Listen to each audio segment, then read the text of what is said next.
company vehicle is any car, truck, van, SUV, bus, or fleet vehicle that is used for business purposes. A crash with a company vehicle is not just another car accident. If you were injured in a company vehicle accident, call Thomas J. Henry. Thomas J. Henry handles serious company vehicle accident cases and gets serious results for injured clients. Call today. Thomas J. Henry is available 24/7, nights and weekends.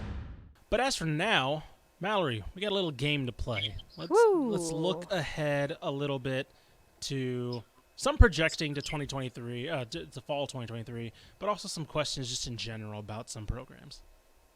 Let's look at the first one. Okay. Buying or selling? Texas will play for a Big 12 title in 2023. What are we thinking on that one? Yeah, so this one, I love this one because obviously this will be, all the writing's on the wall that this will be the last year of Texas in the Big 12, Texas and Oklahoma.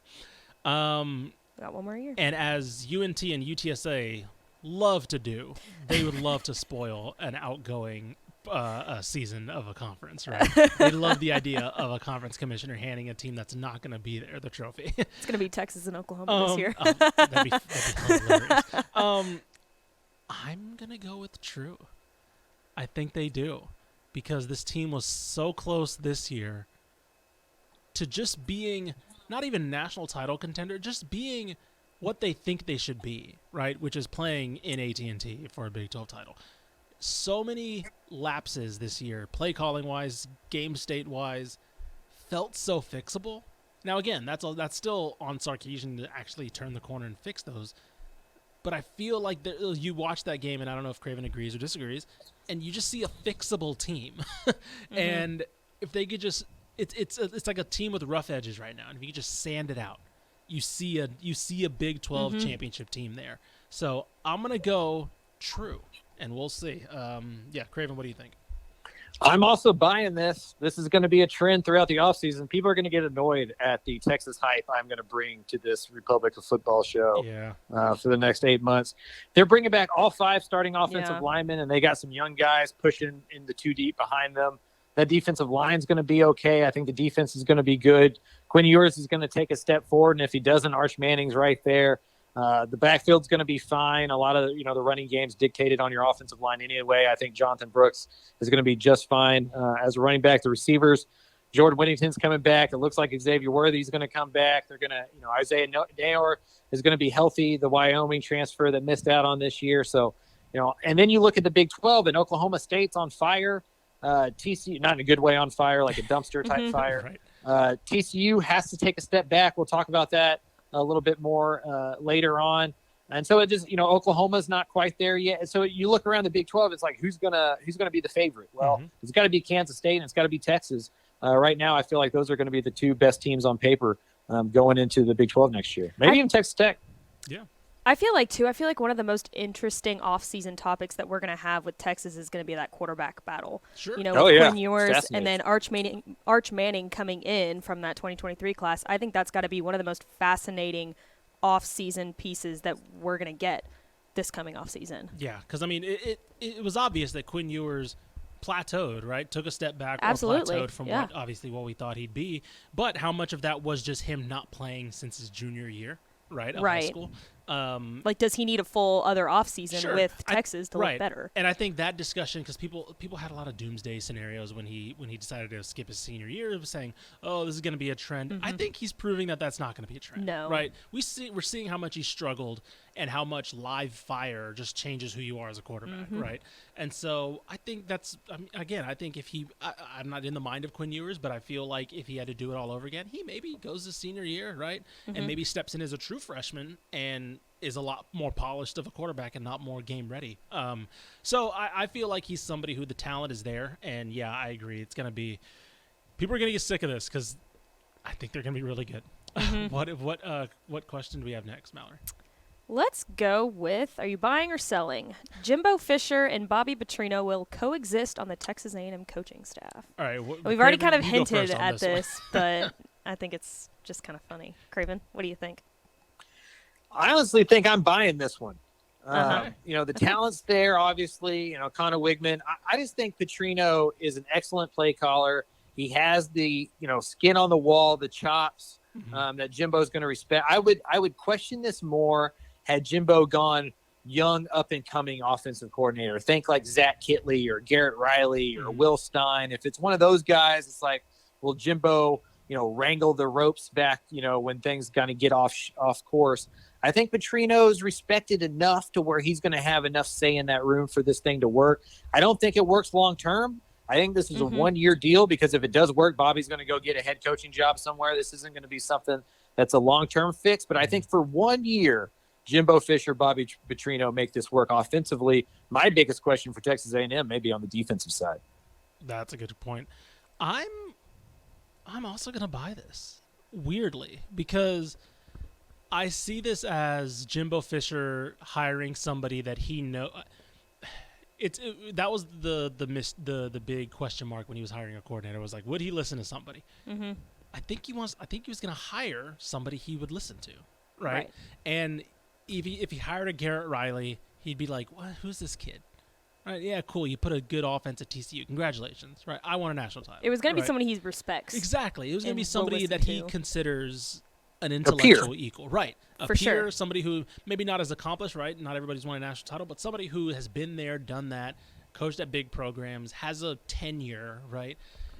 And so I kind of agree, because yeah, sure, they're both headstrong coaches with their own kind of prickly personalities and obvious and things like that. But I don't know. I feel like it's somebody that for him to give up play calling is such a big change in his career, that he wasn't just going to go give it to the hot shot to the next guy, right? Coach, right? That's going to be, I'm going to take answers from this 32-year-old, right? No, I'm going to get somebody who I trust, somebody who I would go grab a drink with and say, cool, let's talk about somebody I can talk ball with, somebody he considers, like Craven mentioned, a peer.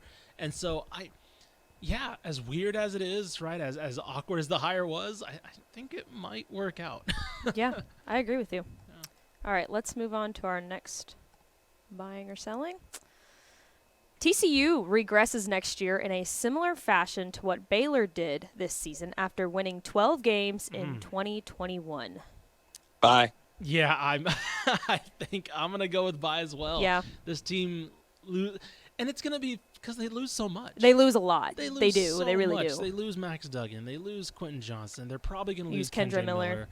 And that's just the playmakers. You're literally 3 offensive weapons. Right. Like, and you're so, losing like, when you lose those tentpole players, and again, that's not even getting to the defensive side of the ball, and it's going to be a lot. It's going to be a lot to replace. You're going to be theoretically, you're bringing in new guys that are talented, like Tommy Brockermeyer and JoJo World, things like that, but they're still going to be working, trying to figure out how to play together and trying to figure out how to gel with new teammates.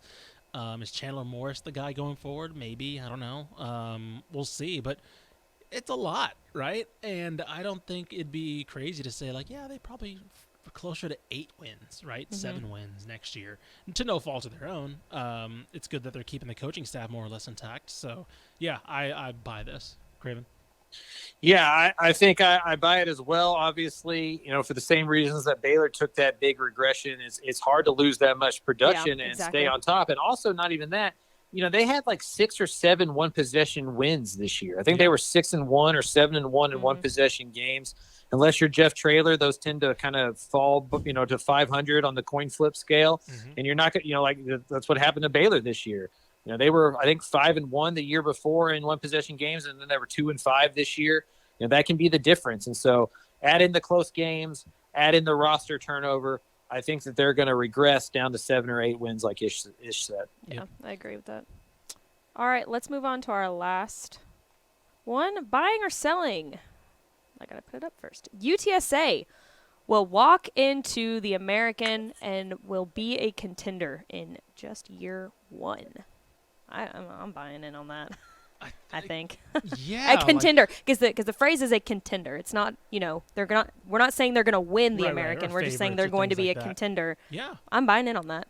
I think I will, because the top. Again, the AAC's power, even when the new schools leave and all, it's going to be at the top, right? It's not going to necessarily be a bloodbath top to bottom. And UTSA fits more with that top than they do the middle of the bottom. I think I agree. They're closer to Tulane, right, than they are to, I'm trying to think, who was the last place in the ACC this year? South Florida, right? Yeah. They're closer to Tulane than they are to South Florida. They're closer to SMU than they are to Temple. Tulsa. Right, yeah. Tulsa, right.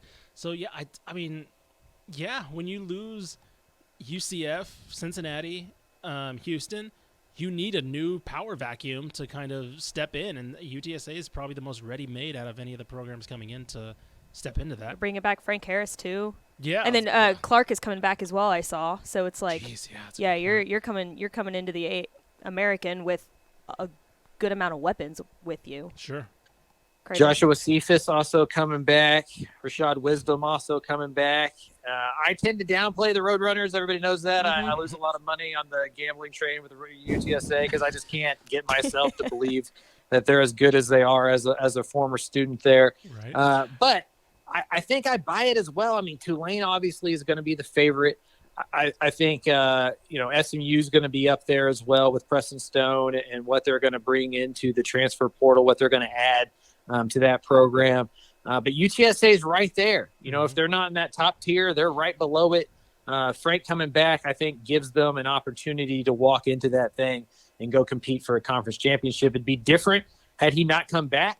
And I think it's one of the real wins of the NIL world. I think Cam Rising at Utah as well, where these guys who used to need to bail to go try to make some money and cash in where we could can now stay and make some money and cash in where they could. And it's going to make college football better in the long run because of it. Yeah, we saw, Stetson Bennett was somebody who benefited from that as well. Last year, a lot of people were saying, you got to go, you got to cash in your chip. And it's like, man, he's probably going to make pretty good money. And like he did, led him to a repeat national title. This one, Craven sent me, Mallory. So you didn't have a final lower third for this one, but this one's kind of an interesting one. Buy or sell, Houston finishes above 500 in Big 12 play next year. Big 12 play, Big so 12 not play. Yeah, so not Man, including. that's I have no idea interesting. who they have on their non-conference schedule. So Yeah, I haven't looked at their non-conference schedule yet. so yeah, but regardless, it's okay. It's UTSA, Rice, Sam Houston. So not including those games, right? Who do they have first on their UTSA on Big 12 play Oh, in I Big don't 12 think they've play? announced the Big 12 schedule yet. Oh, I guess you're probably right. They probably haven't yet. But But imagine just picture the Big 12 now. What we saw last year. Let's add Houston. Let's add Cincinnati, UCF, BYU. What? I mean, I'm selling. I feel weird, but because I don't want to come off as a pessimist about Houston, but I kind of thinking the same. I mean, they were middle of the pack in the American, and they're only going to a conference that's a lot better. See, and I don't want to make it sound like I'm coming down hard on this guy, but they're also betting on Donovan Smith. Right, exactly. Like I like Donovan Smith, but he's their guy that they picked up in the transfer portal, right? And it's like that's who they're going I to go think he's with. a capable quarterback. I don't know if he's he turns Houston around quarterback, right? In fact, I would lean towards the opposite. I don't think I think he's somebody who can pilot a good roster, right? Who should be a starting quarterback at the Power 5 level in some capacity. I don't think he's the guy that would lead Houston to 8-9 wins. I just don't. Yeah, you're losing Tank Dell, their best player too. So Yeah, it's like it's. I think I'm going to go selling too, Craven. I think I'm with you on that one. There's just a lot of question marks, and the Big 12 gets tougher, in my opinion. Yep. Big 12 gets tougher, and they were 0-2 against the Big 12 teams last year. We kind of talked about this with North Texas and how when they played against the American teams, it just didn't match up well. Houston had a similar problem last year.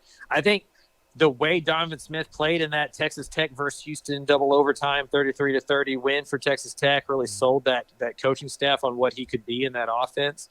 I think he has a lot of potential. I think Houston could surprise us in a positive way, kind of in the opposite way that they did last year when our hopes were so high. Maybe having lower expectations is good for this roster, but going into it, I just don't see them as one of the top half of that conference. I think they're behind a couple of those teams that are coming into the conference, and they're definitely behind a decent amount of teams that are still in the conference. Yep. So yeah, that's kind of that's that. I mean, I'm curious to see that schedule because now you're getting to the point where you don't have to. There's so many teams in the Big 12 that you're not going to play everybody. Right, so it comes to the point where you're like, okay, well, who do they miss out on, right?